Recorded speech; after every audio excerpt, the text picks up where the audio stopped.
Hello and welcome to Tim's BMW Repairs and Information. Is your power steering feeling a bit heavy recently? Does the steering feel a bit vague when you're going at speed? Yep, that applies to this car recently. It's slowly crept up on me. But I'm going to show you an easy way to fix that. And even though I did the work on this 840 Ci, it applies to any car with hydraulic power steering. And that's most BMWs up until about the Z4 with its electric power steering, which is very strange altogether. Anyway, it's quite a simple process and we go through all of it. Let's get on with it. Even in the late 1980s, when the E31 was designed, it was always going to have Servotronic steering as an option. So in this situation with the Servotronic, I should need very little assistance to turn the steering wheel. And that isn't happening. No, not at all. I need a reasonable way. It's not dangerous, but it just doesn't feel right. So the first thing we're going to check, of course, is the tyre pressures. And regular viewers and readers of MeekNet will know I run my front tyre pressures at 40 psi. In fact, I run all four tyres at 40 psi. And the reason I do that, it allays any possibility of getting shimmy. That's the shake of the steering wheel between 45 and 55 miles an hour. Now, this is quite controversial because most people say, well, it's the arms and the ball joints and stuff like that, and people go changing bits and bobs and it makes no difference. But it's got to be realised that any shake of the steering wheel comes from the road wheel and tyre combination. There's nothing else in the front suspension that can make your steering wheel shake left to right. It has to come from the road wheels. And the problem is usually dynamic balancing of the tyres. Now, you can get static balancing of the tyres where the tyre shop will put a weight on one side or the other of the wheel to balance it out. But the problem is when you have dynamic problems with the tyre, that is the right and the left hand sides have different weight requirements, then you impart this shimmy into your steering system.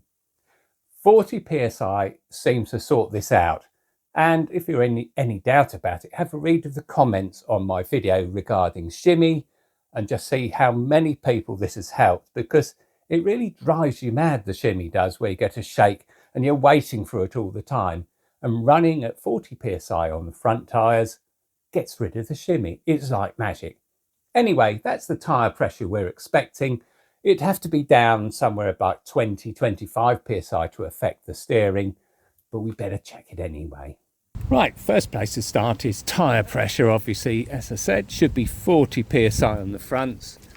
On my E31, stops you getting shimmy. Plug in. That's what we got, 36. That's not going to make the steering heavier, but yeah, let's pop that one up. Okay, so the tyre pressures were close enough. They're not the cause of the heavy steering. We ought to check the level in the reservoir, so let's get on with that. And immediately you think, oh no, all the fluid's gone. That's why I haven't got any power steering. No, not on this system, not on the H1 system, no. The lack of the hydraulic fluid in the reservoir causes palpitation, but it's meant to be like that. You're not meant to be able to see the amount of fluid in the system. Most of the fluid is in the accumulator, or the bomb as it's sometimes called, which is a nitrogen bladder in a container, and the hydraulic fluid's forced into it by the power steering pump. Now, the reason it's done that way is, of course, the hydraulic pressure is also used for the brake booster. In fact, it's very difficult to stop the car without it being boosted. Now, if your engine stops running while you're trundling down the motorway, you don't want your brakes to give up, that's for sure. So the amount of pressure kept in the bomb or pressure accumulator is enough to keep the brakes running for a reasonable amount of time, about somewhere between 15 and 20 presses of the brake pedal. It will still provide assistance. So most of the fluid is actually in the accumulator. And the only way you get to see the correct level is to have the engine switched off and press the brake pedal about 20 times. And if you watch the reservoir, and you can see it with the bonnet up, then you'll see the level slowly come up and up And it should end up about 10 mil, 15 mil below the top of the reservoir. We'll get around to doing that next. Now, the problem is if it's been overfilled in the first place, if you keep pressing the brake pedal, then it's just going to rise up and pour out of the side and onto your drive, which isn't a good thing. Right, pressing the brake pedal, nice and soft at the moment. It's obviously all working properly. Up comes the fluid level.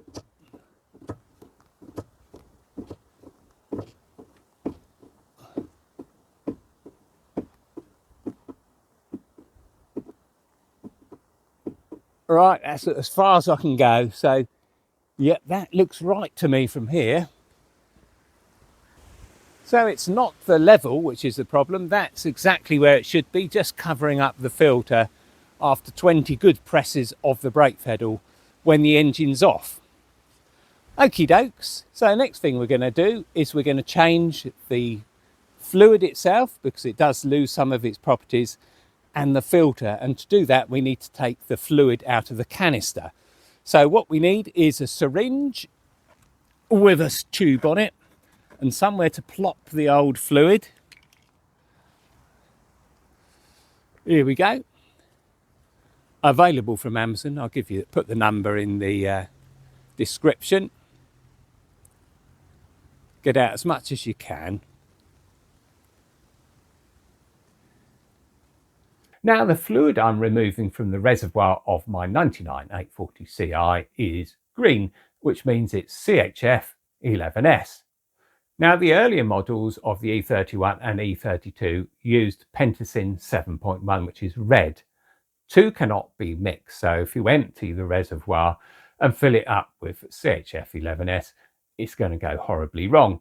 Pentosin 7.1 was a mineral-based oil, whereas CHF 11S is a synthetic. They do not mix. The only way to use CHF 11S in these early models is to completely flush the whole system. And I've heard of this done being successfully quite a few times, where you drain the canister completely, fill it up with 11S, start up the engine so all the fluid disappears, stop the engine, press the brake pedal until it rises back up again, get rid of that, pour more CHF 11S in there and do it between 3 and 5 times. Very expensive, that's for sure, because CHF 11S isn't cheap. Now, there are alternatives to Pentosin 7.1, as probably be best recommended on bimmerforums.com, but I'll put up a list of them anyway. It's a lot easier than trying to change over to 11S. Now, if you're thinking of flushing the system, don't be tempted by what looks like a drain plug on the bottom of the power steering pump. That's not what it's there for. It's actually put in there during manufacturing to drill through an oilway. It's not a drain plug. And if you remove it, and it's quite hard to remove it, you'll never get it to seal again, because it wasn't designed to come out. So leave that plug alone, whatever you do, because it always ends up with tears. And I know people have taken the pump out and drilled and put threads in and put a washer behind it. Or I say, why would you want to do that? You can easily flush the whole system without taking that plug out. Right, once we've slurped out that amount of fluid, we need to remove the sieve, which is the next thing down. It's held on by a pair of locking nuts. Before you undo them, measure the amount of thread that protrudes above them. It's about 1 inch, which is about right. So remove the small locking nut at the top, whiz that off. The lower one's forced in position with the spring, so it's a lot harder to turn. A lot easier with the right side spanner instead of an adjustable, but my socket set's buried underneath garden furniture because winter's coming. Okay, so we remove the 2 nuts, the spring and the sieve, put them in a container. We don't want the oil to get on any of the paintwork. I'm not sure if it's like brake fluid and cuts through the paint. I don't think it is, but probably best not to get it on anything anyway. And the next thing to do is slurp out the rest of the fluid so we can get to the filter, which is further down. Now, it's quite hard work with a large syringe. Yeah, not easy at all. And it's about 1 litre in there. It's quite a lot of fluid, so it takes quite a few slurps. I know people say they use turkey basters. I wouldn't have thought they'd have enough strength to do it, to be honest. It's quite a viscous fluid. Anyway, yeah, just take your time and get all of that out. Being careful not to splash it everywhere. And then we get down to the filter. We've got as much oil as we can out. Next thing to do, we need to get the filter itself out. Now, last time I did this, I used a tent peg, but there is an easier way of doing it. First of all, the spacer has to come out. And then we can use a magnet. That'll get the top of the filter off. There we go. He's out. We'll leave him there for a few minutes to dry out. And there's the filter element itself. The filter is another contentious issue, because the diagram for the C8 series with the M70 engine is wrong. It doesn't show the right parts in it. And there are some variations of the filter that's in it. The filter that is in it is no longer available, of course, from BMW. The previous time I did this, which was about 12 years ago, it was, and it cost you about £1. Now, your alternatives these days is from either Christoph, who runs an E28 website, very experienced bloke on E28s. He can actually give you the correct size filter. An alternative to that is to buy a filter from Amazon. I'll put up the number and all the rest of it. It's too long. That's the problem. So I have to chop the end off.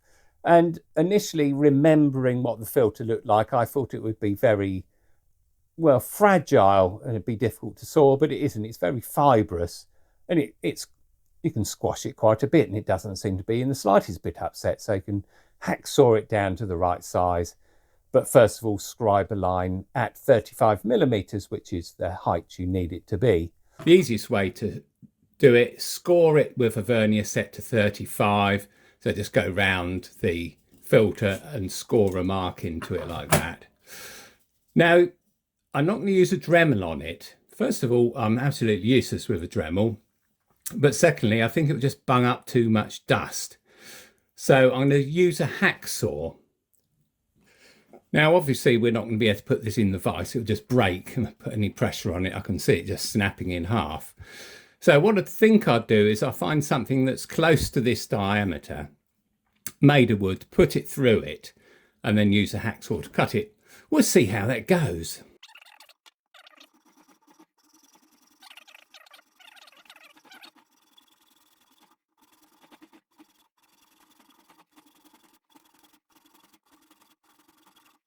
There we go then. Can be successfully cut down, but I'm going to have to get a bit of emery cloth and clean that surface, because that's a bit too rough and the seal might not sit on it, but that looks about right to me.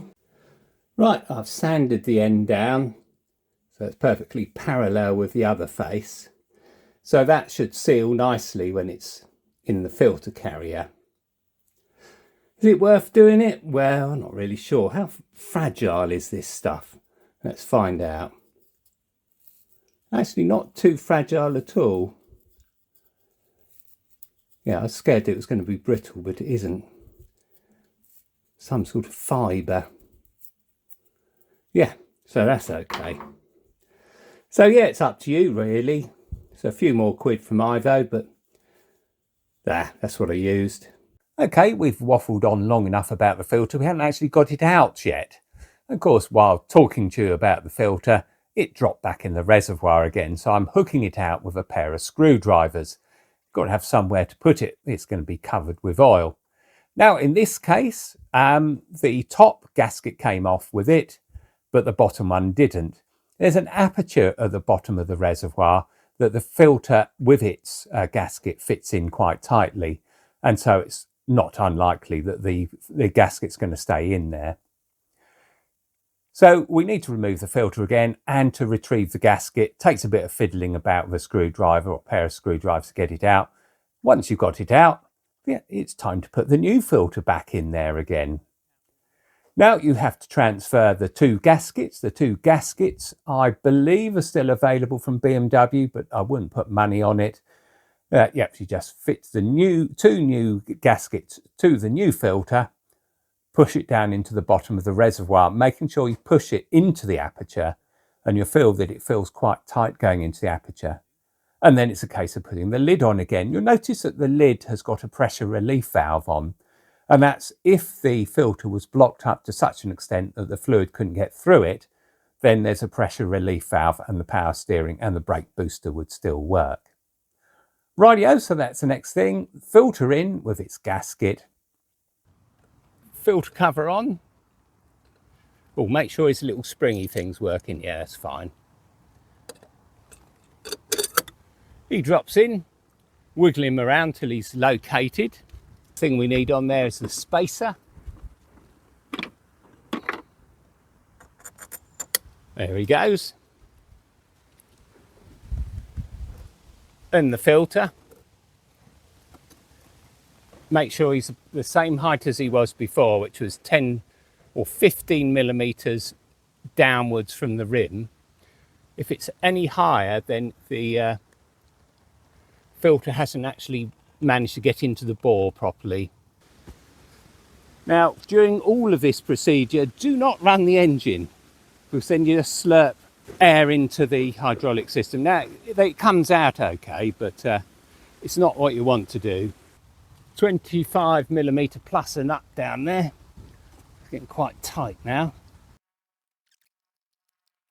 Right, a couple of turns more and that brings us up to 25 with the second nut in there.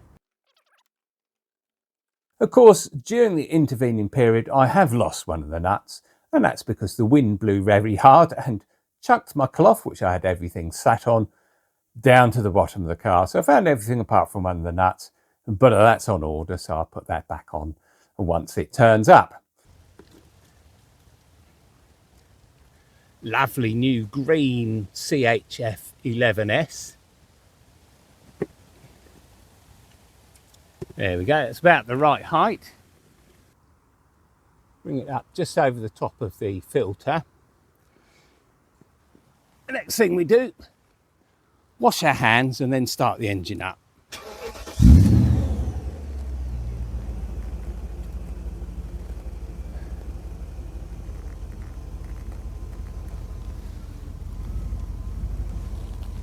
Right, the level's gone down as we expected. Now just fit the lid on, fit the screw cap on, doesn't need to be done up that tight. Now we'll get in the car and see if the power steering feels any different.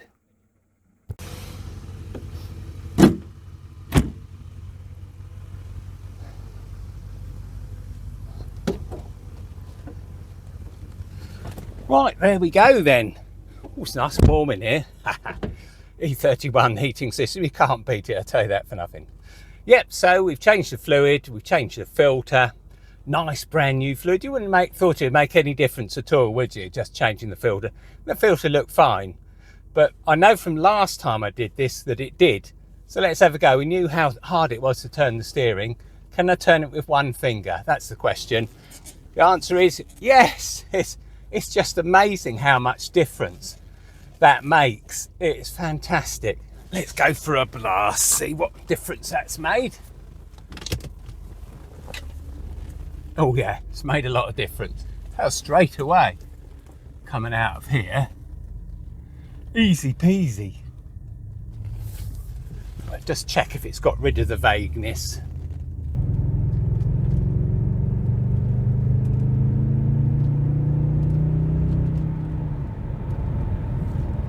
Oh yeah, absolutely lovely that is. Oh, I do love the steering in the E31.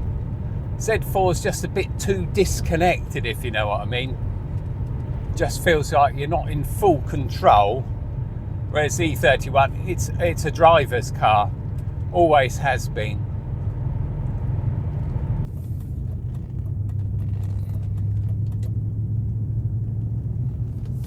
Oh, it's lovely, isn't it? Nice to get the power steering working again. It slowly gets worse, that's the trouble, and you don't notice it. And then one day you think, well, this seems quite hard to reverse into the drive. Yeah, I'm really glad I've done that. That's made a huge difference. Anyway, I hope you enjoyed that. Put the thumbs up if it did. Keep commenting, love the comments. As always, I read as much of them as I can and answer as many as I can. If it's a big problem, put it on bimmerforums.com or .co.uk, one of the two. And keep subscribing, and I'll see you in the next one.